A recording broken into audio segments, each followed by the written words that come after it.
All right, let's close it by doing a clip of Joe Biden because fuck that guy, right? Joe Biden's an asshole.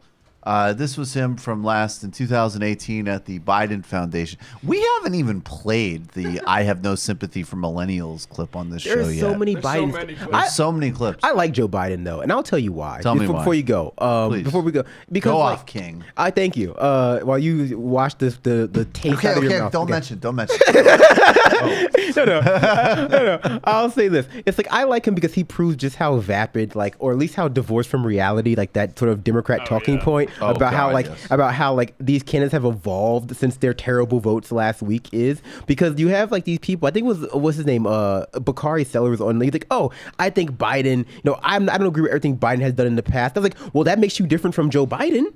I was just like, because Joe Biden, you have your everyday average kind of Democrat aligned pundit going on TV. Well, yeah, he may have made some bad decisions in the past, but I'm sure he's evolved since then. And he comes out the next day, he's like, I don't give a fuck. The crime bill was great, and Anita Hill can suck it. That's actually the only thing I like about Biden. Really, I agree with you. Is that because all these other candidates are pretending to support justice and all these things that they don't give a fuck about, and Biden's just like, yeah. You know what?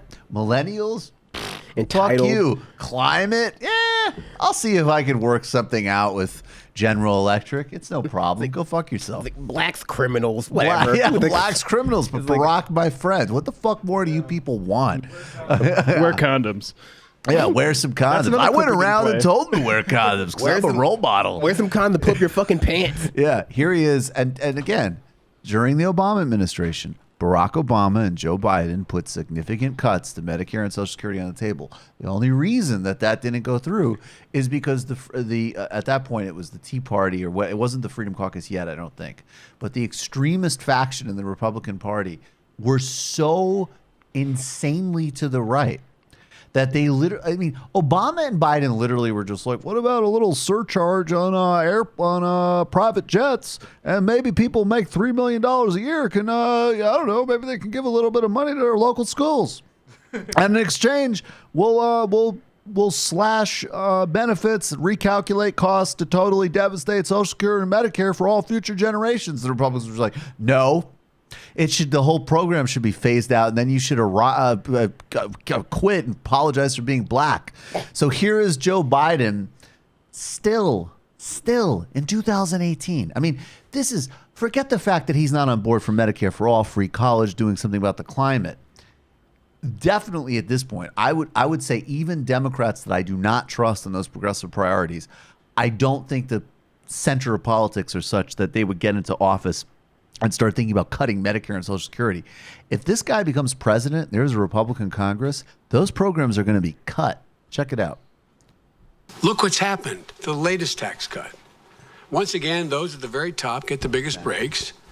And what do we have to show for it? Even our Republican friends are now beginning to admit there's no evidence these tax cuts are being put to work in the economy. No new growth, just more debt. And that puts middle-class programs that they rely on and they've worked for at real risk. Paul Ryan was correct. When he did the tax code, what's the first thing he decided we had to go after? Social Security and Medicare. Now, we need to do something about Social Security and Medicare. That's the only way you can find room to pay for it. Why is he doing that? What does that mean? What does that mean? That means cut.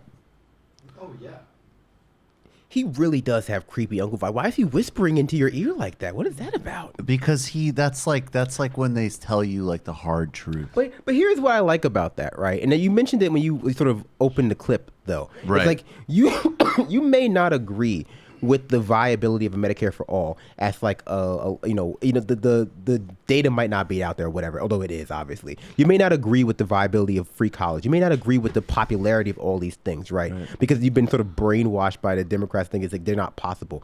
But this interpretation of the viability of Social Security and Medicare is so far divorced from like the realities of those programs, both in the minds of the people who like them and enjoy them, which is everybody, and in the terms of like the actual practical elements of why they're failing, that you can easily extrapolate this out to be like, hey, you know what? They're lying to you about Medicare and Social Security. It's incredibly popular. It's the most popular social program to ever exist in the history of this country, maybe the history of the world. And so why wouldn't they be lying to you about Medicare for all? Why wouldn't they be lying to you about free college, about free public college? Why wouldn't they be lying to you about this? I think that when it comes to people like Biden and Clinton and that sort of, you know, the third way Democrats, it's like they treat stuff like this, like these positions, as though they're pragmatic ones when they're ideological ones. Right. This is an idea. Like they tell you that they're doing this because you can't fund it and it's not popular and you've got to make the hard decisions. But for them, this is what they believe in. And I think they get by, you know, in the minds of the people who like recognize this is terrible, that this will have terrible effects, this is morally repugnant, by going like, it may be morally repugnant, but it's the smart, pragmatic thing to do. And, you know, once we sort of remove their ability to index morality or index intelligence that way by saying it's not smart, it's not pragmatic, it's not, and it's definitely not moral. This is a choice that they're making that both has destroyed their party's viability versus the Republican Party, and also it's left millions of people in poverty, right? Like, why are they doing this but for an ideological reason? Like what is the good reason for it? They didn't win any seats with this rhetoric. They didn't, you know, improve anyone's life with this rhetoric, and the country is now being run by a clown fascist. It's like they failed on every level, and it's being justified that it was the only way for them to succeed. Yeah. And they're still doing it. This is willful blindness at this point. Like, it's not that they didn't learn a lesson; it's that it doesn't work, but they're doing it because of what they believe in. Absolutely. And as we talked to, you know, it's going to come out this Sunday, but during the think tank, it's this moment when they start to say, "Well, this is reality." And that moment when they say that this is reality, we need to question what truth is it that they're trying to suppress with that kind of statement, because it's absolutely an ideological argument. Yeah. I think they... It reminds me of this Onion article that was time traveling Hillary Clinton warns self to do everything in exact same way.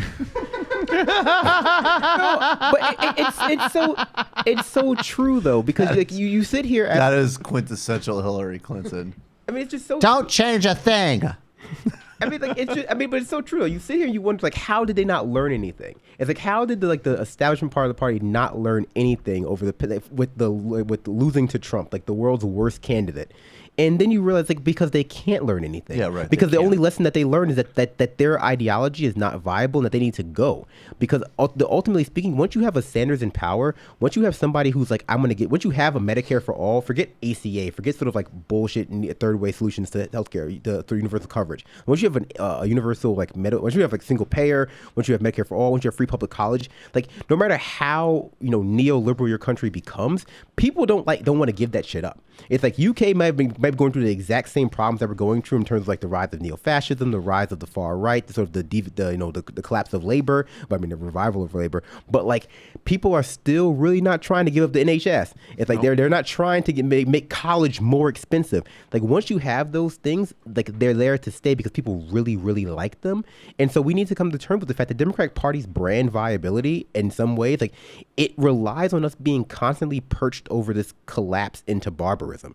You know, I think that the barbarism is here. Yeah. You've just watched a Michael Brooks show video, and you can watch all of our full main live shows every Tuesday night at around 7 p.m. Eastern Time, and subscribe to get all of the clips you want. We're covering the globe. We're focusing on international relations, the intellectual dark web. We're having fun. We're doing deep dives with a lot of amazing guests. Of course, become a patron for the whole thing at patreon.com/TMBS, or subscribe to this YouTube channel and help us keep growing and get that content out there. Subscribe below.